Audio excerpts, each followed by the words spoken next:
27শে August এই ভিডিওটা আমি শ্যুট করেছি বেশ কিছুদিন আগে। নিত্যদিনের ব্যস্ততা বলো আর নিজের লেজিনেস বলো, দুটো মিলিয়ে ভিডিওটা শেয়ার করা হয়নি। আজ আমি বেশ খানিকটা সময় পেয়েছি। এখানে নিয়ে নিয়েছি 250 গ্রাম মতো চিকেন কিমা। ম্যারিনেট করার জন্য দিয়েছি 2 চামচ মতো আদা রসুন লঙ্কা পেস্ট, ছোটো চামচের 1 চামচ গোলমরিচের গুঁড়ো, 1 চামচ লবণ, আর বড় চামচের 1 চামচ ভিনিগার, আর 2 চামচ ডার্ক সোয়া সস। আর এদিকে জলটাও গরম হয়ে গেছে।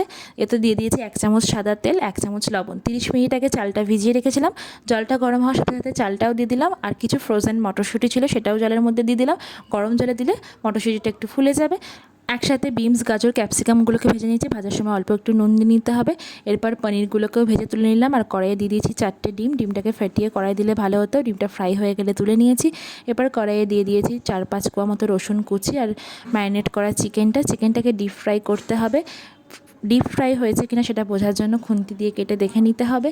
তারপর দিয়ে দিলাম সাদা তেলের মধ্যে 1 চামচ মতো ঘি, দারচিনি, লবঙ্গ, এলাচ। তারপরে দিয়ে দিলাম স্টিম করা রাইসটা, আর দিয়ে দিলাম ফ্রাই করে রাখা ভেজিটেবলস, এগ, পনির।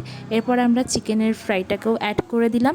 যেহেতু আমরা দুটো স্টেপে করেছি তাই হাফ ইনগ্রিডিয়েন্টস এখানে ব্যবহার করেছি, হাফটা রেখে দিয়েছি। দিয়ে দিলাম কাজু কিশমিশ, আর ছোটো চামচের 1 চামচ নুন, 1 চামচ গোলমরিচ, আর 2 চামচ চিনি।